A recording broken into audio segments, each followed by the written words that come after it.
በአዲስ አበባና በአስመራ መካከል የሚታየው መካረር መልኩን እየቀያየረ ቀጥሏል።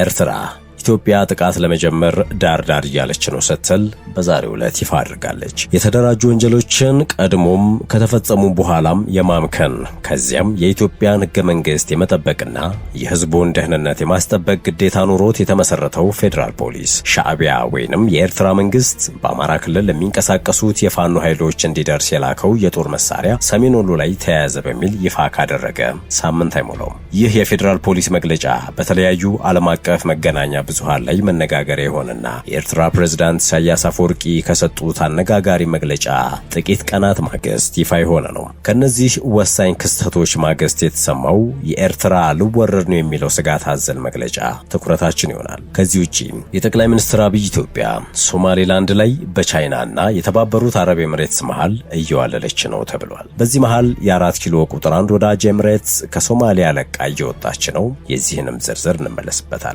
ጤና ይስጥልን ውድ ቤተሰቦቻችን፣ ዛሬ በዕለቱ የመረጃ ቅኝታችን የምንመለከተው ጉዳይ እነዚህን ይሆናል። እንደተለመደው እየሰማችሁን አብራችሁ እንድትቆዩ በአክብሮት ጋበዝን።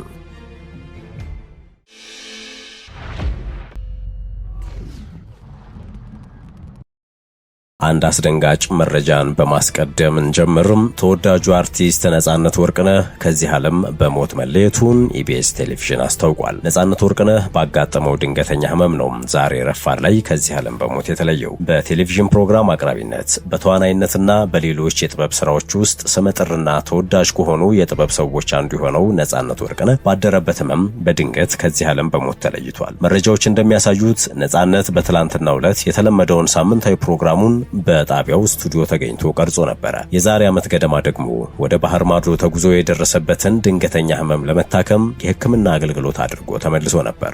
ተወዳጁ አርቲስትና የቴሌቪዥን ዝግጅት አቅራቢው ነጻነት ባለፉት ጥቂት ዓመታት በገጽታው ላይ የሚታዩ ምልክቶችን ያስተዋሉ አድናቂዎቹ አንዳች ህመም እንደጎበኘውና በፍጥነት ወደ ቀደመ ጤናው ወይም ገጽታው እንዲመለስ መልካም ምኞታቸውን ሲገልጹለት ይስተዋሉም ነበረ። የገና በዓል ዝግጅቶች፣ የማስታወቂያ ስራዎች እንደዚሁም መደበኛ የቴሌቪዥን ዝግጅቶችን ከሰሞኑ በተለመደ ሁኔታ ሲያከናውን ቆይቶ የነበረው ነጻነት በትላንትናው ምሽት በደረሰበት ድንገተኛ የጤና መታወክ አደጋ ዛሬ ህይወቱ እንዳለፈ ነው የተሰማው። የአርቲስት ነጻነት በሙሉ ጤንነት ላይ አለመሆን በብዙዎች ዘንድ የተነገረው ጉዳይ ነው። ለበርካታ ዓመታት በኢቢኤስ ቴሌቪዥን የሚተላለፈው የቤተሰብ ጨዋታ ፕሮግራም አዘጋጅና አቅራቢ የሆነው ነጻነት ወርቅነህ ባለትዳርና የ3 ልጆች አባት ነበር። የኢቢኤስ ቴሌቪዥን ማኔጅመንትና ሰራተኞች ለቤተሰቦቹም ለባልደረቦቹ እንዲሁም ለአድናቂዎቹ መጽናናትን እንደሚመኝ በመግለጫው ላይ ይፋ አድርጓል። ሸገር ታይምስም በአርቲስቱ ህልፈት የተሰማትን ሐዘን ለመግለጽ ትወዳለች። ወደ ሌላኛው የመረጃ ቅኝታችን እንለፍ። በአዲስ አበባና አስመራ መካከል የሚታየው መካረር መልኩን እየቀያየረ ቀጥሏል። ኤርትራ ኢትዮጵያ ጥቃት ለመጀመር ዳር እያለች ነው ስትል በዛሬው ዕለት ይፋ አድርጋለች። የኢትዮጵያ ፌዴራል ፖሊስ የተደራጁ ወንጀሎችን ቀድሞም ከተፈጸሙ በኋላም የማምከን ከዚያም የኢትዮጵያን ሕገ መንግስት የመጠበቅና የህዝቡን ደህንነት የማስጠበቅ ግዴታ እንዳለበት ይታወቃል። በዚህ ሂሳብ የተመሰረተው ፌዴራል ፖሊስ ታዲያ ሻዕቢያ ወይንም የኤርትራ መንግስት በአማራ ክልል ለሚንቀሳቀሱ የፋኖ ኃይሎች እንዲደርስ የላከው የጦር መሳሪያ ሰሜን ወሎ ላይ ተያዘ ያለው ከሰሞኑ ነበረ። የኢትዮጵያ ፌዴራል ፖሊስ ከኤርትራ በአማራ ክልል የሚንቀሳቀሱ ታጣቂዎች የተላኩ በሺዎች የሚቆጠሩ ጥይቶችን ያስኩ ማለቱን ተከትሎ ኤርትራ የጠቅላይ ሚኒስትር አብይ መንግስት ጦርነት ለመጀመር ሰበብ እየፈለገ ነው ስትል ይፋ አድርጋለች። የኤርትራ ማስታወቂያ ሚኒስትር የማነ ገብረ መስቀል ለኢትዮጵያ ወንጀላ ለሮይተርስ የዜና ወኪል የብልጽግና መንግስት በኤርትራ ላይ ጦርነት ለመጀመር ሰበብ እየፈለገ ነው ሲሉ ምላሽ ሰጥተዋል። የብልጽግና መንግስት ለ2 ዓመታት ያህል ጦርነት ለመጀመር ሲያደርግ የነበረው መቁነጥነጥ ሐሰተኛ ባንዲራውን እያውለበለበ ነው ሲሉም ተደምጠዋል። ቃል አቀባዩ የኢትዮጵያ ፌዴራል ፖሊስ ረቡዕ ዕለት ባወጣው መግለጫ የኤርትራ መንግስት በአማራ ክልል ለሚንቀሳቀሱት የፋኖ ታጣቂዎች የተለያዩ አይነት የጦር መሳሪያ ጥይቶችን እየሰጠ ነው በማለት መወንጀሉ ይታወሳል። ፌዴራል ፖሊስ ጥር 6 2018 ዓ.ም ባወጣው በዚህ መግለጫው ከ56000 በላይ የተለያዩ የጦር መሳሪያ ጥይቶችን በቁጥጥር ስር መዋሉን ገልጿል። የኤርትራ መንግስት ግን ይህንን የኢትዮጵያ መንግስት ውንጀላም ጦርነት ለመጀመር የቀረበ የሐሰት የሐሰት ውንጀላ ነው ሲል አጣጥሎታል። የፌዴራል ፖሊስ ውንጀላን ተከትሎ ምላሽ የሰጡት የኤርትራው ማስታወቂያ ሚኒስትር ኢትዮጵያ ጥቃት ለመክፈት ሰበብ እየፈለገች ነው ብለዋል። ፌዴራል ፖሊስ በቁጥጥር ስር ያዋላቸው የጦር መሳሪያዎች የኤርትራ መንግስት ከኢትዮጵያ የውስጥ ባንዳዎችና ታሪካዊ ጠላቶች ጋር በማበር በትግራዩ ህወሓት በኩል የተላኩ ናቸው በማለት ከሷል። ተያዙ የተባሉት ከ56000 በላይ የተለያዩ የጦር መሳሪያ ጥይቶች ሲያጓጉዟቸው የነበሩ ሁለት ተጠርጣሪዎቻቸው ጋራም በወልዲያ የፍተሻ ጣቢያ ላይ በቁጥጥር ስር መዋላቸው መነገሩ አይዘነጋም። ፖሊስ በስውር የተላኩ ያላቸው 41999 የክላሽ ጥይት፣ 14000 የብሬን ጥይትና 800 የዲሽቃ ጥይት በአጠቃላይ 56799 ጥይቶች በቁጥጥር ስር መዋላቸውን በማህበራዊ ሚዲያ ገጹ ባወጣው መግለጫ ነበር ያስታወቀው። የፖሊስ መግለጫ እንደሚለው ተጠርጣሪዎቹ ላይ በተደረገው ምርመራ የጦር መሳሪያ ጥይቶቹ ከኤርትራ መንግስት የተላኩ መሆናቸውንና ህወሓት መቀሌ ላይ ተቀብሎ ወደ አማራ ክልል በማስገባት ለፋኖ ለማድረስ ሲንቀሳቀስ ነበር ብሏል። ጥይቶቹን ሲያጓጉዙ ተይዘዋል የተባሉት ተጠርጣሪዎች ላይ ፖሊስ አደረኩ ባለው ምርመራ ጥይቶቹም በሻዕቢያ መንግስት እንደተላኩና ጽንፈኛው ህወሓት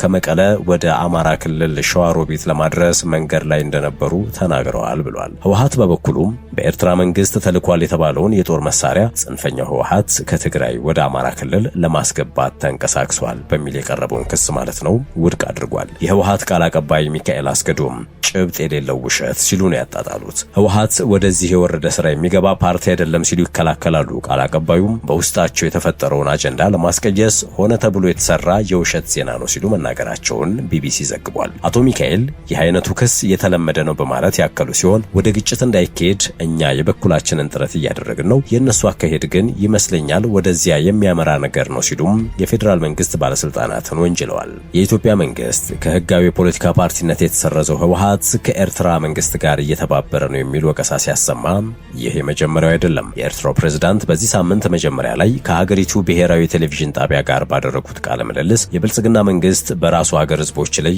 ጦርነት አውጇል ብለው ነበረ። በዚሁ ቃለ ምልልስ ላይ ኤርትራም ጦርነት እንደማትፈልግ ተናግረው ፕሬዝዳንቱ ነገር ግን አገራችንን እንዴት መከላከል እንዳለብን እናውቃለን ማለታቸው የሚታወስ ነው። ኢትዮጵያና ኤርትራ ከዚህ በፊት በድንበር ይገባኛል ጥያቄ የተነሳ ለ2 ዓመት ደም አፋሳሽ ውጊያ አካሂደው ነበረ።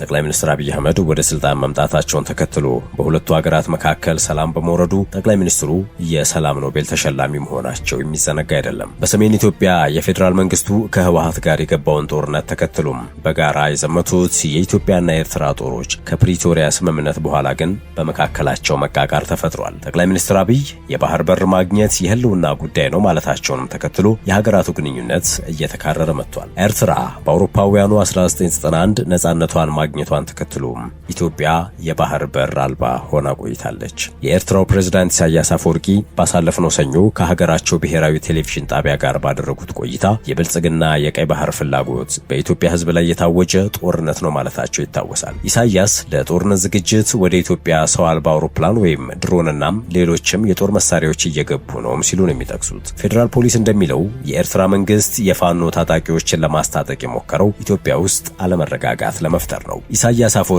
በዚያ ቃለ ምልልሳቸው ከጀርባ እየደገፉና እያስታጠቁ ነው በሚል የሚወነጀሉባቸውን የፋኖ ኃይሎችን በተመለከተም በአደባባይ ሲናገሩ ተደምጠው ነበር። ፕሬዝዳንቱም ብልጽግና መጀመሪያ ላይ ጦርነት የከፈተው በኢትዮጵያ ህዝቦች ላይ ነው፣ ከፕሪቶሪያ ስምምነት በኋላ በአማራ ክልል ፋኖን ለማጥፋት ጦርነት ታውጇል፣ በትግራይ፣ በአፋር፣ በኦሮሚያና በሶማሊያ ጦርነት ታውጇል ሲሉ በኢትዮጵያ የውስጥ ጉዳይ እንደተለመደው ፈትፍተዋል። አክለውም ይህ ጨዋታ የብልጽግና አጀንዳ አይደለም፣ አጀንዳው የሌሎች ነው፣ ገንዘብ እየሰጡ እየደገፉ ያሉት ሌሎች ናቸው ሲሉም ተናግረው ነበር። በማምሻ ዕድሜያቸውም ብስጩና ተናካሽ፣ ተሳዳቢና ተስፋ የቆረጡ መስለዋል በሚል እየተተቹ ያሉት ኢሳያስ የኢትዮጵያ አቻቸውን በተራ ቃላት ጭምር ሲሸነቁቱ የታዩበት ንግግራቸው ጦርነቱ ከወደ ኢትዮጵያ ሳይሆን ከወደ አስመራ በኩል ሊጀመር እንደሚችል ምልክት የሚሰጥ ነው በሚል የተናገሩም ጥቂቶች አይደሉም። የዕለቱ የመረጃ ቅኝታችን እየተደመጠ ይገኛል። ከኛ ጋር ስለሆናችሁ እናመሰግናለን። ወደ ቀጣዩ ጉዳያችን እናምራችሁም። የጠቅላይ ሚኒስትር አብይ ኢትዮጵያ ሶማሌላንድ ላይ በቻይናና የተባበሩት አረብ ኤምሬትስ መሃል እየዋለለች ነው ተብሏል። በዚህ መሃል የ4 ኪሎ ቁጥር 1 ወዳጅ ኤምሬትስ ከሶማሊያ ለቃ እየወጣች ነው። አፍሪካን ሪፖርት ይዞት በወጣው ሰፊ ሀተታ ኢትዮጵያ እስራኤል ለሶማሊላንድ እውቅና ከሰጠች በኋላ በዚህ ቀጠና ከተፈጠረው የኃይል አሰላለፍ አንዱን የመምረጥ ግዴታዎች ገብታለች ሲል ተንትኗል። ለጠቅላይ ሚኒስትሩ ሚኒስትሩ የድሮን ድጋፎችን ጨምሮ ወታደራዊ ድጋፎችን በማቅረብ ምሰሶ ከሆነችው አረብ ኤምሬትስና ለኢትዮጵያ ያልተከፈለ ብድር ጊዜ መግዣ በመስጠት እፎይታ ላይ ካለችው ቻይና አንዱን መምረጥ አሊያም ሁሉንም ሳያስቀይሙ የመጓዝ ግዴታ ውስጥ አብይ እንደገቡ ነው የተነገረው። ሶማሊላንድ ከእስራኤል እውቅና ማግኘቷ ኢትዮጵያ በቀጠናው የባህር በር እንድታገኝ ተጨማሪ በር እንደሚከፍትላት ይታመናል። ነገር ግን የአካባቢው ግዙፍ የኢኮኖሚ ባለቤት የሆነችውን ሀገር ከተፈጠረው የኃይል አሰላለፍ ጀርባ ወደ አንዱ ወገን እንዳታዳላ ጠባብ አማራጭ ይዞ የሚመጣ ፈተና ውስጥም እንደከተታት ነው የተነገረው። ቻይና የሶማሊያ አንድነት ደጋፊ ነች። ምክንያቱም በራሷ የውስጥ ፖለቲካ ታይዋን የኔ ነች ብላ ከአሜሪካ ጋር ፍጥጫ ውስጥ የገባች ሀገር በመሆኗ እናም ሶማሊላንድ የሶማሊያ አንድ አካል ነች ብላ ታምናለች። ቻይና እስራኤል የሰጠችውን እውቅና ደግሞ በአደባባይ የተቃወመች ግዙፍ ሀገርም ነች። በአንጻሩ ከእስራኤል ቀጥሎ ለሶማሊላንድ እውቅና ትሰጣለች ተብሎ የምትጠበቀው ኤምሬትስ ነች። ኤምሬትስ በሀገር ውስጥ ጉዳይ ጣልቃ ትገባለች በሚል ውንጀላም ከሞቃዲሾ መንግስት ጋር የዲፕሎማሲ ቅርቃር ውስጥ ገብታለች። ዛሬ ለቃ እየወጣች ነው ሶማሊያን። በዚህ መሃል ነው ጠቅላይ ሚኒስትር አብይ አጣብቂኝ ውስጥ ገብተዋል የተባሉት። የዓለም አቀፍ አበዳሪዎችን ጫና ተቋቁማ ለኢትዮጵያ እፎይታ እየሰጠች ያለችው ቻይና ወይንስ የጠቅላይ ሚኒስትር አብይም ሆነ የመንግስታቸው ቁጥር አንድ አጋር የሆነችው የተባበሩት አረብ ኤምሬትስ የሚለው ወሳኝ ምርጫ ሆኗል። አሊያም አብይ የቀጠናውን ግዙፍ ሀገር እየመሩ ከተፈጠረው የኃይል አሰላለፍ አንዱን ሳይመርጡ በመቀጠል ሌላኛው ምርጫቸው ይሆናል የተባለው። በዚህ መሃል የተባበሩት አረብ ኤምሬትስ ከሐሰን ሼህ መሐመድ መንግስት ጋር ቁርሾ ውስጥ ከገባች በኋላ ከሶማሊያ ጓዟን ጠቅልላ መውጣት ጀምራለች። በትላንትናው ዕለት የዩናይትድ አረብ ኤምሬትስ መንግስት ንብረት የሆኑ ቁሳቁሶችን የጫኑ 3 አውሮፕላኖች ከአደናዴ ዓለም አቀፍ አውሮፕላን ማረፊያ መነሳታቸውን ምንጮችን ጠቅሶ የቢቢሲ ሶማሊኛ አገልግሎት ዘግቧል። ሶማሊያ ከኤምሬትስ ጋር ያላትን የደህንነትና የመከላከያ ስምምነት ከሰረዘች በኋላ በሞቃዲሾ ያላትን ቁሳቁስ ማውጣት ጀምራለች።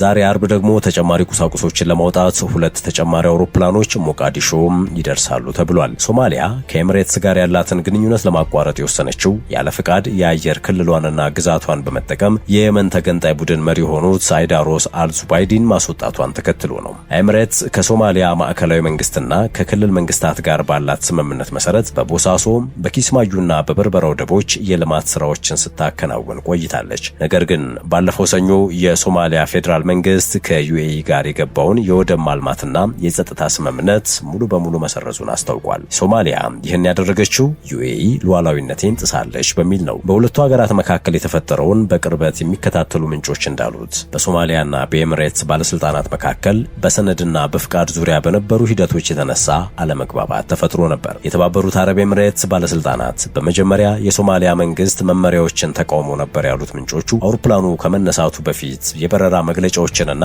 ሌሎች አስፈላጊ መረጃዎችን አቅርበው ንብረቶቻቸውን ማውጣት ችለዋል ተብሏል። የተከበራችሁ የሸገር ታይምስ ቤተሰቦች የዕለቱ የመረጃ ቅኝታችን አበቃ። ስለተከታተላችሁን ከልብ እናመሰግናለን። በያላችሁበት ሰናይ ጊዜ